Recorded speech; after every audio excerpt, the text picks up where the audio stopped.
Okay, well, the purpose of these evenings is to tell some stories that illustrate some of the YWAM values. And consistently, most of my stories are about hearing from God and obeying, and things open up. And I was thinking about it walking over here and thinking, you know, I don't want to tell these stories in such a way that we are passive and God just keeps telling us what to do and we do that and it works. But we so easily get into strategizing without waiting on God. Sometimes we get the word of what He wants us to do, and then we go and strategize on how to do it. But I think, like in all good relationships, both the direction and the strategy of how we do it is a process that involves both parties. So the business of strategizing and obeying goes together. And sometimes you're strategizing and God overrules. And sometimes God speaks to you and then you work out how you're supposed to do it, but always with an ear open to what the Holy Spirit's saying, and recognizing that we get into this habit of anticipating what the outcome will be, and we should always hold that lightly because God has His own plans. And that process of strategizing and hearing God together is a real adventure. So the context for this story is about our involvement here, and my involvement in particular with China, which 2 years ago there was nothing to say. I was not involved at all. But actually, the story does start earlier than that, because two things kind of happened that I wouldn't have known were associated. When we were doing the reconciliation walk, which is the theme of another one of these evenings that we have up on the library, I was working with a great guy who still lives about 5 miles from here, and is a wonderful man of God named Peter Adams. And Pete's an academic, and he was a teacher of our kids. Did he teach you? No, but he taught the boys. And Pete is he's just a really able person, very perceptive, and a godly man. And he did some of the research for me on the Crusades and the Reconciliation Walk, and helped me understand. But kind of off the back of that, he began to realize, and me too, that the history of nations makes a difference. Especially where the history of a nation is a significant factor in shaping the identity of the people. And it always is, to one degree or another. But the question is, what historical events really shape the identity of a people? And Peter started getting really interested in China and in the Opium Wars and in the unequal treaties. I didn't know anything about that, really. And most people don't. Because one of the things about history is we all learn history from the perspective of our own people. And we learn history and we think we know history, and then you get out, especially amongst people who have traditionally been considered to be enemies, and you learn history from their point of view, and it's like it's another planet. It's all different. So when I began to learn about the Opium Wars a bit, I thought, well, there's probably something to this. And I read a little bit, and essentially the Opium Wars consisted of a period in history in the early 1800s to start with, where Britain was developing a real appetite for Chinese products. There was cheese, or not cheese, there was, there was tea. There was tea, and there was silk, and there was artwork and ceramics, and all these important works of art that we now consider so valuable that Britain was beginning to get into. And Britain was having to pay for all these things that they wanted from China with sterling silver. And it was bankrupting the empire because they needed a lot of money in India. They were occupying the whole of India at the time.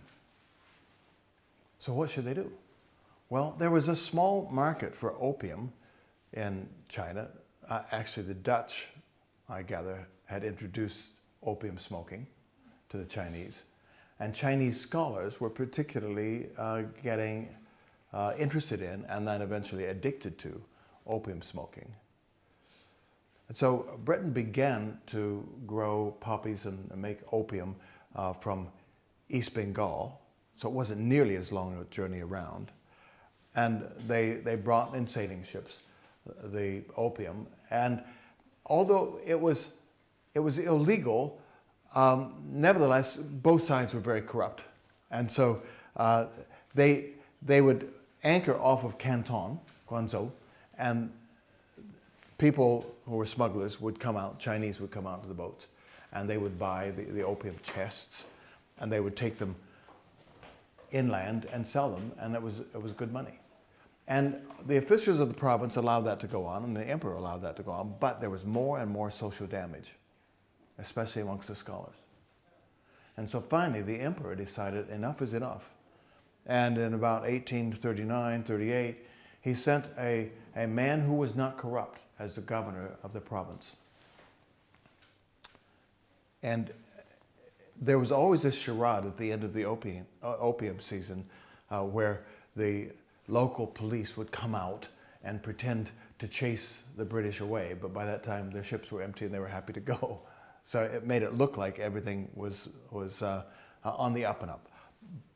But this time, instead of coming out at the end of the season, he came out early. He was serious, his police, and he confiscated 20,000 chests of opium, worth a fortune, and dumped it in the sea. Well, when news got back to Britain, and it was the same parliament that had responded to William Wilberforce and had outlawed slavery, but in this instance, they sent the gunboats in to force the emperor's hand. China was a place where gunpowder was invented. So you think they'd be armed and ready to fight off the British. But they had not moved forward in their ability to cast cannons. But the British had. And so the British could stand off and fire effectively. And the Chinese could not fire back because they just couldn't make cannons that could fire that far. And so with a loss of 500 soldiers, China lost that opening battle. The emperor caved in and allowed the opium trade to go on. And it grew, and it grew, and it grew, and it grew, and it did more and more damage until finally again, in about 1860, there was another opium war with similar results. But this time, they opened up the whole of the inland of China. So the emperor had not allowed, clear back from the 15th century, foreigners had not been allowed to go into China. So they could trade off the one port, and that's it. After the first Opium War, they opened up 5 ports. But then after the second Opium War, they opened up the whole country. And the thing is, this is what's really disturbing, is that missionaries couldn't get there. There was this great missionary movement going on out of this country, but they couldn't get there except by the trading companies. And so they were closely associated in the minds of the Chinese with the opium trade. And indeed, some of the best known missionaries of the time, the best linguists, actually did work for the shipping companies, writing opium contracts by day and translating the scriptures by night. Somehow the ethics of it, or the morality of it, had not really captured them. And it was very difficult for the major missions to resist their government, because actually they couldn't get into the country except by the defeat of the Chinese through the Second Opium War in particular, when not only were they allowed then to travel freely in the country, but they were allowed also to buy land and to build churches. But the result of that was a real mixing of the gospel. The result of that was that forever since then, Chinese people, not just the government, are very suspicious about Christianity, because it seems to be the fifth column, the softening up effect of Western imperial powers. And it's only dawned on me in the last couple of years that a lot of the Chinese who have gone to prison over the last 20, 30 years, it's not so much because of Jesus, it's mostly because of British Christianity. That hurts, doesn't it? That hurts. Well, it wasn't only Britain. That the Second Opium War involved a number of other nations who were involved in this very lucrative trading. Everybody wanted the ceramics, the silk, the tea, and all the rest from China. So Japan was involved, and Russia was involved, and the USA was involved, and Germany, and France, and the Austro-Prussian Empire, and so eight nations were involved. As the Chinese learn history, and you guys can tell me if I'm wrong, but talking to some of the Chinese over the last couple of years, the ones I've talked to know all about the Opium Wars. They know the dates, they know the names, and that idea of being downtrodden by other nations is a key part of their identity. So now, China as a whole is tending to think it's our turn. And within the missions movement, there's a sense in which the Christians are saying, okay, it's our turn now. And that's good. But it can also be a little bit of nationalism. And I think God has begun to get others of us involved in order to do what we're doing now, which is inviting the Chinese to come and join us. And to, we know they're going to outnumber us in missions, but we know we can also help them.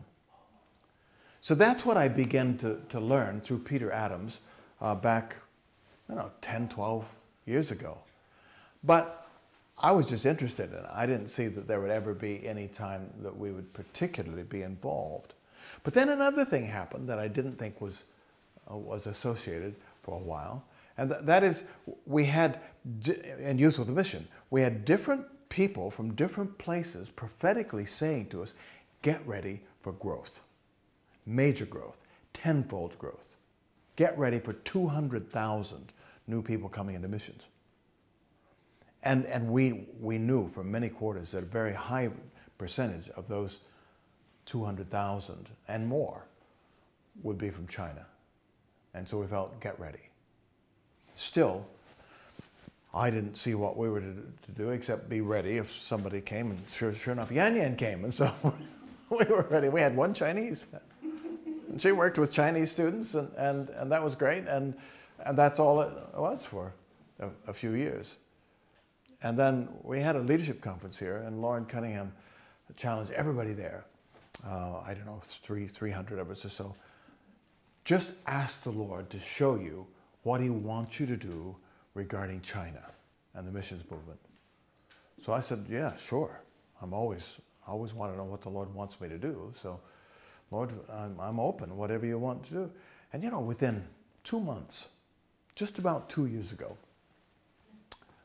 a guy by the name of David, who's an Egyptian, was here on base. I was really surprised because I knew that God was using him pretty widely. And I knew that he had lots and lots of invitations to speak lots of places. But he had met my son Michael and daughter-in-law Jessica in Hawaii, where he was speaking on their school. And they just got on, So when Michael invited him to come, he gave us a week. And Michael was saying, Dad, David is here. Would you see him? I said, yeah, absolutely. But the week passed. I was really busy. And finally on Thursday, Michael said, Dad, he's leaving tomorrow. Can you see him today? And I said, okay, I'll make time.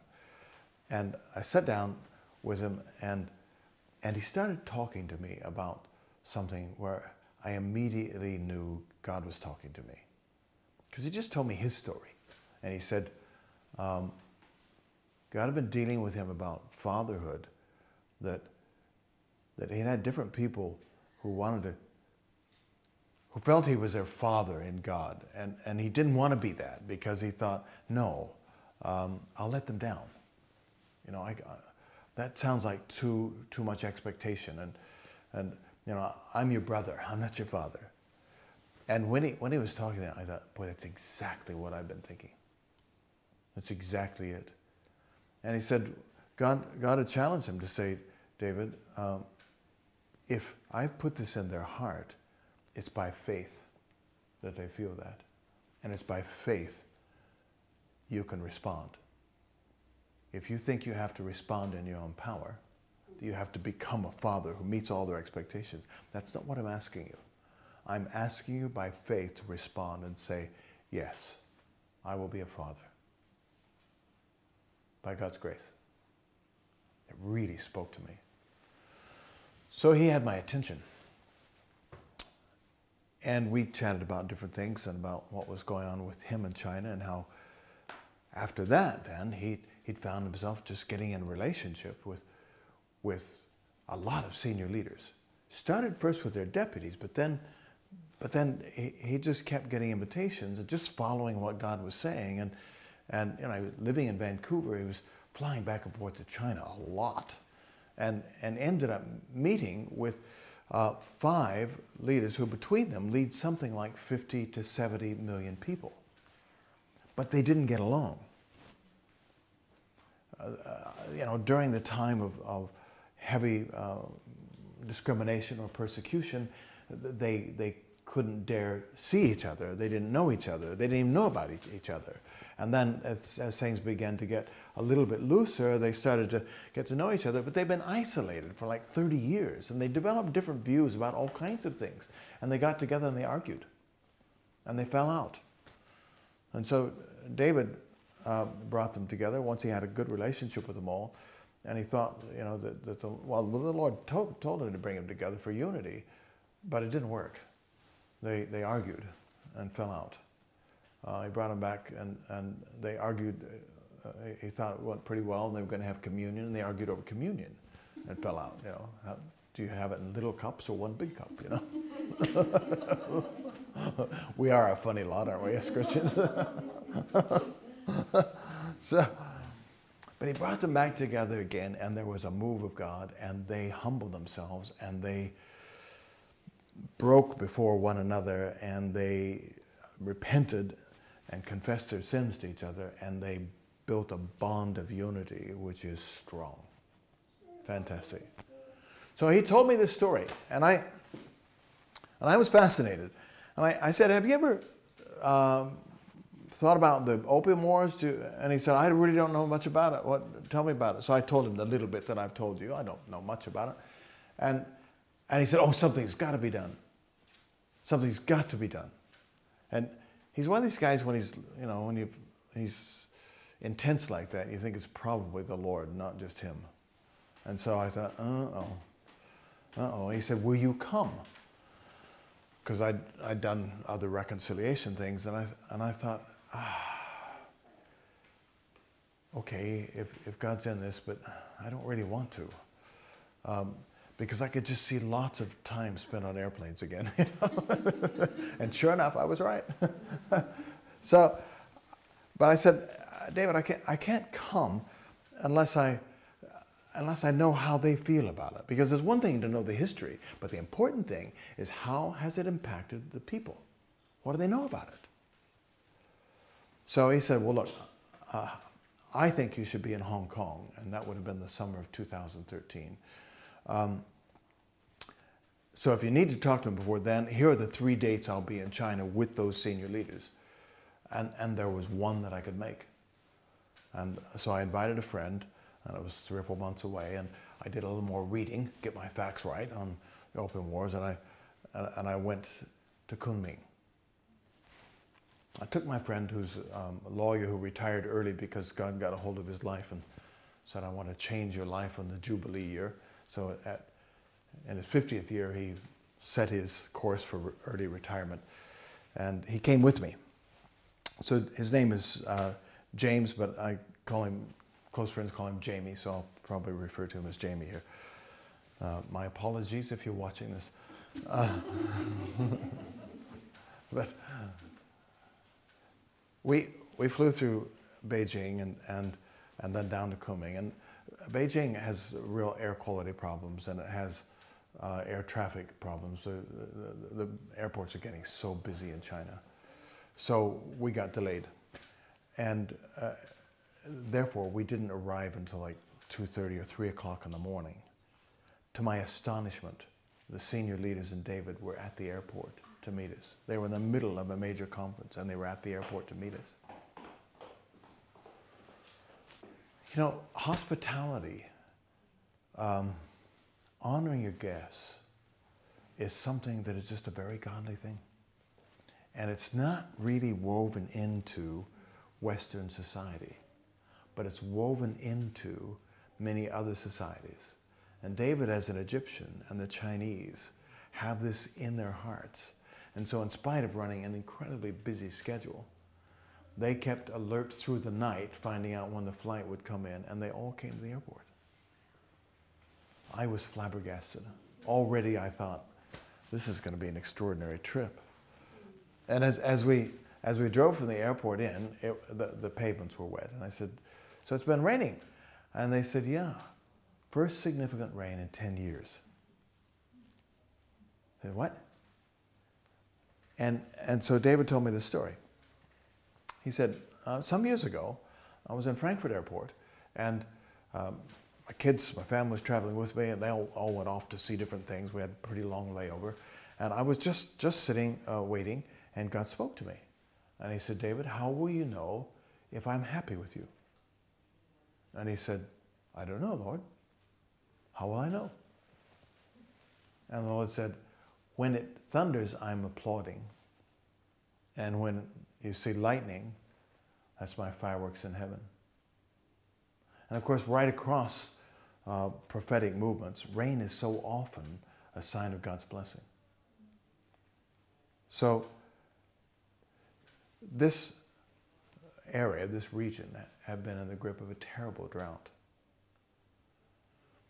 But the night that we came in, well, you know, just a few hours before we arrived, there had been a wonderful move of God, because, you know, a lot of outsiders don't realize it, but there are 56 recognized tribal groups, ethnic tribal groups within China.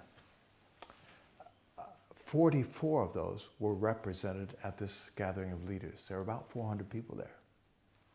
It was really interesting because we were staying in a military hostel. And I thought, why are we staying? It was a place where, as far as we could work out, emissaries from foreign countries come there and they stay in that hostel because they want to buy tanks and Chinese armaments.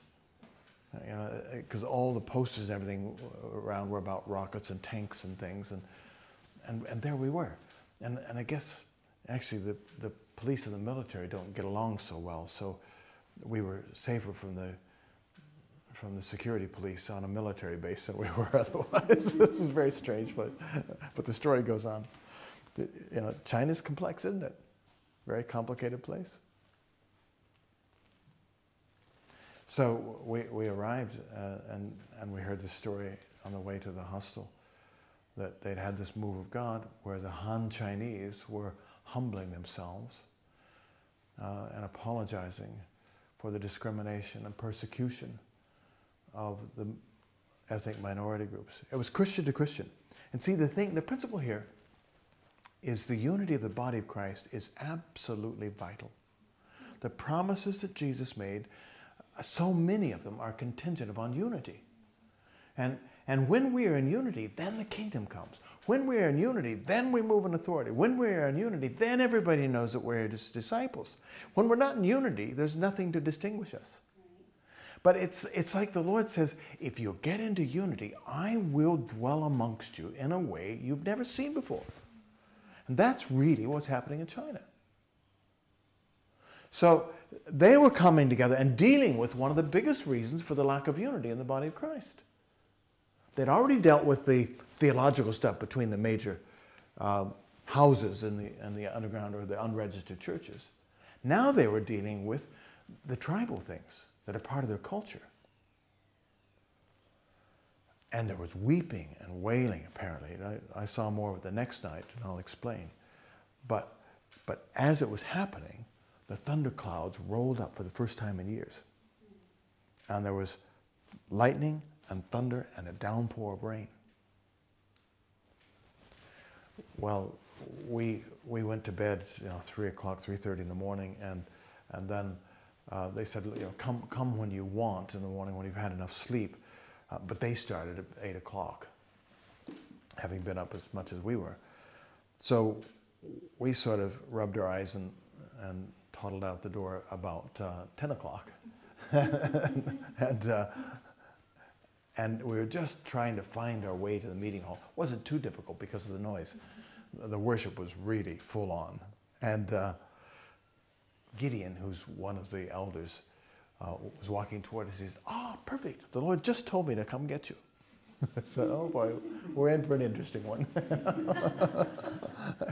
And what we had for the next 2 or 3 days was just more of unity. Ethnic group humbling themselves before ethnic groups, minority groups, all the minority groups humbling themselves towards the Hun, whom they had hated. And every time this happened, it wasn't small. It wasn't formal. It was deep. It was people lying on the floor, sobbing. It was people falling into each other's arms. It was at times when confession was finished over one particular area of tension in the past, it turned into a huge hug fest, and that's not Chinese, And at one point, one of the leaders said, "Okay, we never kiss each other. It's time to kiss each other." Men kiss men, women kiss women, on the cheeks. As far as I could see, certainly as far as I went, it was on the cheeks. and it was just a time of expressing the warmth of the family of God. Wonderful, wonderful time. And then from time to time, the clouds would roll in, and the lightning would flash, and the thunder would roll, and we get rain again. And then by the end of it, it was just a lovely, steady rain. And the drought was broken. But towards the end, the security police did come. And, they try to blend in, but they can't. When you're having a big kiss fest, they don't join in.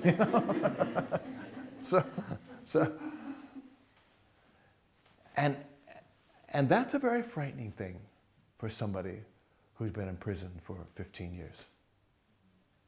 Or somebody who's been in prison for 6 years. It's not just prison, it's torture, it's pain, it's deprivation.